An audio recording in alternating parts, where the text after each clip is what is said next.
अस्सलाम वालेकुम। आज हम पढ़ने वाले हैं राइबोसोम। राइबोसोम जो होते हैं वो हमारे पास एक ऑर्गेनल है जो हमारे पास पाया जाता है किस चीज़ में, जो कि हमारे पास सेल में पाया जाता है। और राइबोसोम जो है वो एक सिंगल मेम्ब्रेन स्ट्रक्चर होता है और उसका स्ट्रक्चर कुछ ऐसा होता है कि एक होता है बड़ा, यानी उसका एक हिस्सा जो पार्ट है, और दूसरा होता है उसका छोटा हिस्सा। तो सबसे पहले जो हमारे पास बड़ा हिस्सा होता है उसको हम कहते हैं, उसको हम क्या बोलते हैं, उसको हम कहते हैं, एक मिनट ब्लर हटा लूँ, उसको हम कहते हैं डोम शेप्ड।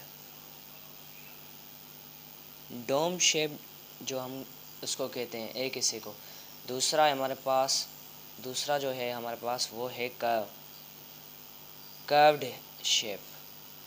और इसी हिस्से से जो है राइबोसोम वो अटैच होता है किसके साथ, हमारे पास एंडोप्लाज्मिक रेटिकुलम के साथ अटैच होता है। आपको पता है कि हमारे पास राइबोसोम जो हैं वो एंडोप्लाज्मिक रेटिकुलम के साथ अटैच भी होते हैं और फ्रीली मूव भी करते हैं। और अगर हमारे पास प्रोकैरियोटिक सेल या प्लांट सेल हो तो वो क्लोरोप्लास्ट या माइटोकॉन्ड्रिया के मैट्रिक्स में भी पाए गए हैं। ओके, तो अब करते हैं इसकी डीप में, जाते हैं राइबोसोम की डीप में। तो राइबोसोम की डीप में क्या है कि हमारे पास जो एक शेप है, यानी कि एक जो ये 2 यूनिट से बना है राइबोसोम, सही है। तो अगर हम एक यूनिट को देखें तो इसका जो एक यूनिट है वो है हमारे पास, वो है हमारे पास जो बड़ा वाला यूनिट है वो है 50 S का। अब S क्या है, S एक लेंथ का यानी यूनिट है, लेंथ को मेजर करने का यूनिट है। S का मतलब है हमारे पास स्वेडबर्ग। बड़ा ही हमारे पास यूनिक नाम है एक साइंटिस्ट का जिसने हमारे पास लेंथ को डिस्कवर किया, यानी लेंथ को मेजर किया था इस यूनिट में। उसने अपना ही नाम रख लिया जिसको हम स्वेडबर्ग से पहचानते हैं। 50 S का एक बड़ा यूनिट है। दूसरा है हमारे पास 30। अब 30 S है तो ये मिलकर हमारे पास बनाएगा, टोटल बनेगा हमारे पास 80 S। तो हमारे पास जो यूकेरियोटिक सेल है वो हमारे पास 80 S का होता है, सही है, 80 S का होता है। दूसरी बात ये है कि हमारे पास, सॉरी मुझसे एक थोड़ी सी मिस्टेक हो गई, ये हमारे पास 40 S का होता है।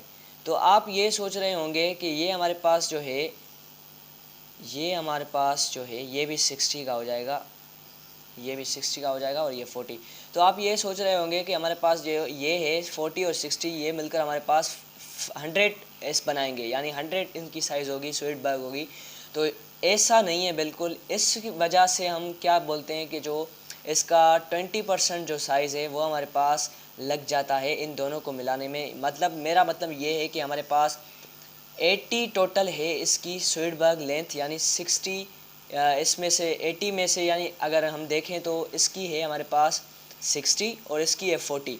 अब आपको ये बात समझ में नहीं आ रही होगी कि 60 और 40 तो 100 होते हैं, तो ये सर ने 80 क्यों लिखा है। 80 इसलिए मैंने लिखा है क्योंकि जो 20% है, यानी 20 जो साइज़ है वो हमारे पास इनके बीच में जो मैग्नीशियम आयंस होते हैं वो इन दोनों को आपस में, इन दोनों यूनिट्स को आपस में जोड़ते हैं। तो मैग्नीशियम आयंस में वो 20% चला जाता है या 20% साइज़ उसमें चला जाता है, तो इसलिए हम इसको 80 लिखते हैं।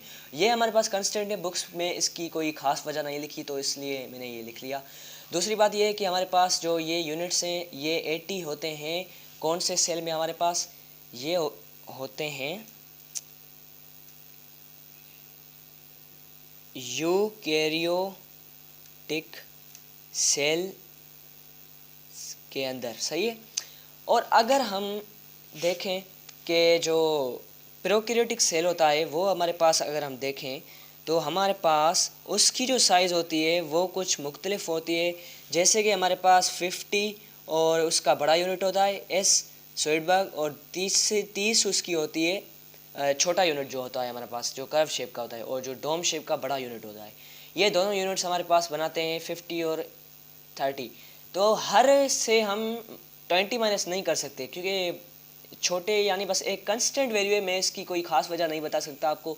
कि ये 50 और 30 जो है वो 80 होंगे, लेकिन यहाँ पर जो है हमारे पास हम लिखेंगे प्रोकैरियोटिक सेल के, यूकैरियोटिक सेल के हमारे पास 80 थे, जिसमें हमारे पास 60s स्वीटबैग था बड़ा यूनिट, और 40s था हमारे पास छोटा यूनिट। अब जो हम प्रोकैरियोटिक सेल में अगर हम देखें तो उसमें हमारे पास क्या होगा, 50s का 50 स्वीटबैग का हमारे पास बड़ा यूनिट होगा, जिसको हम डोम शेप भी कह सकते हैं, यानी डोम शेप का वो स्ट्रक्चर है।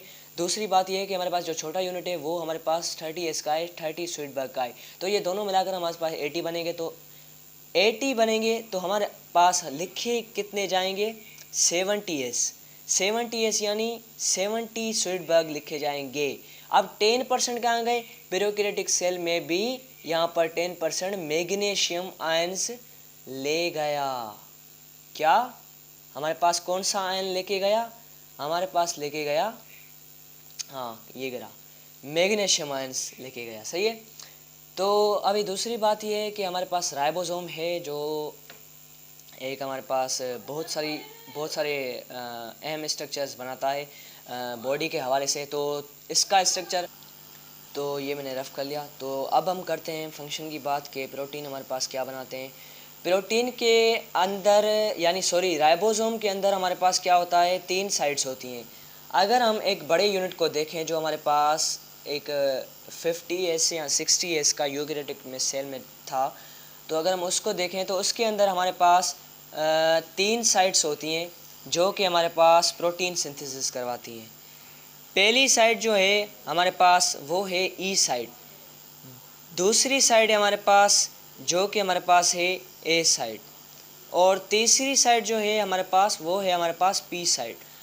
अब अगर हम इनके अल्फ़ाबेट के फुल मीनिंग निकालें तो ये होगा एंट्री, सही है, एंट्री पॉइंट, यानी यहाँ से हमारे पास क्या आएगा, mRNA आएगा, सही है, mRNA आएगा। यहाँ हमारे पास क्या आएगा, mRNA आएगा। तो यहाँ पर अटैचमेंट होगी, जिसकी वजह से हमारे पास क्या होगा, एक अमाइनो एसिड बनेगा, और अमाइनो एसिड जैसे ही बनेगा तो ये हमारे पास mRNA निकलता जाएगा, यहाँ से P यहाँ से निकलता जाएगा, एग्ज़िट करेगा।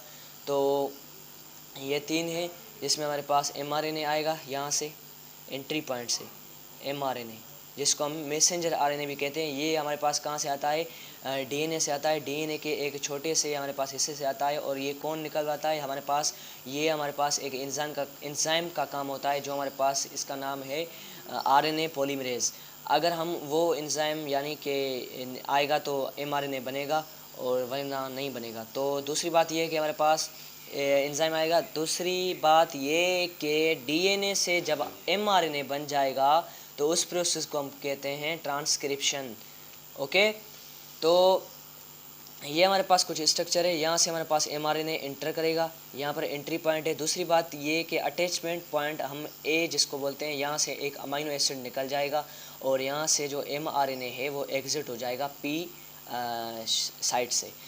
दूसरी बात ये है कि हमारे पास इसके साथ एक और यूनिट भी होता है, क्योंकि आपको पता है ना कि अभी मैंने बताया कि राइबोसोम जो है वो हमारे पास 2 यूनिट से मिलकर बना है, एक छोटा एक बड़ा। बड़े को हम बोलते हैं डोम शेप्ड, और उसको हम कहते हैं कर्व शेप।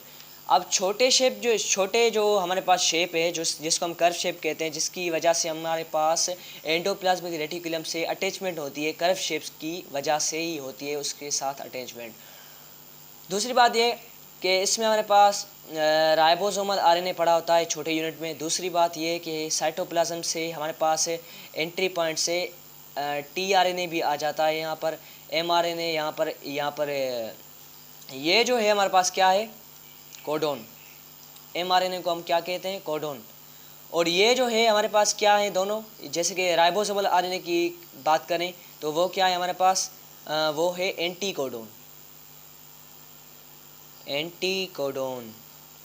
एंटीकोडोन का मतलब है ये कोड जो लाएगा वो हमारे पास इससे मुख्तलिफ होंगे। यानी अगर हमारे पास mRNA एडिनाइन लाएगा तो हमारे पास ये किसके साथ डबल बॉन्ड बनाएगा, थायमीन के साथ। और अगर हमारे पास ग्वानिन जो है वो किसके साथ बॉन्ड बनाएगा, साइटोसाइन के साथ। और साइटोसिन जो है हमारे पास ग्वानिन के साथ बॉन्ड बनाएगा, वो भी ट्रिपल बॉन्ड बनाएगा। ओके, तो ये थे कुछ हमारे पास राइबोसोम के कुछ बातें। तो दूसरी बात, अगर मैं कुछ चीज़ भूल गया हूँ तो मुझे प्लीज़ कमेंट में बता दीजिएगा। मेरा इस चैनल पर पहला एक्सपीरियंस था और पहली वीडियो थी मेरी, तो कमेंट ज़रूर कीजिएगा। और जिसने मेरा चैनल सब्सक्राइब नहीं किया वो सब्सक्राइब कर दे। मैं ऐसे ही टॉपिक आहिस्ता आहिस्ता रिवाइज करता जाऊँगा। और हाँ, दूसरी बात ये कि मैं भूल गया, सॉरी, प्रोटीन जो है हमारे पास कहाँ से बनते हैं? राइबोसोम से बनते हैं, इसलिए हम राइबोसोम को कहते हैं प्रोटीन फैक्ट्री। ओके, तो ये हमारे पास कुछ राइबोसोम के बातें हैं जो मैंने आपको बता दी आज। और अगर मेरे पास अभी जहन में कुछ बातें आ जाती हैं तो मैं अभी बता देता हूँ। तो राइबोसोम प्रोटीन फैक्ट्री है और एंट्री एमआरएनए यहाँ से करता है, एक एंट्री पॉइंट से। और अटैचमेंट यहाँ पर ए से अटैचमेंट होती है यहाँ पर किसकी, इसकी नाइट्रोजनस बेसिस की एंटी कोडॉन के साथ, जिससे अगर मैच हो जाते हैं तो हमारे पास एक अमीनो एसिड निकल जाता है यहाँ से। और आहिस्ता आहिस्ता यहाँ से एमआरएनए जो है वो एग्ज़िट कर रहा होता है पी साइड से। तो राइबोसोम का ये था थोड़ा स्ट्रक्चर, और ये थी कुछ बातें राइबोसोम की। और मैंने आपको सारा इसका स्ट्रक्चर और सारी साइज़ वगैरह बता दिए। तो अगर आपको ये लेक्चर पसंद आया तो मुझे मेरे चैनल को सब्सक्राइब करें, और खुदा हाफिज़।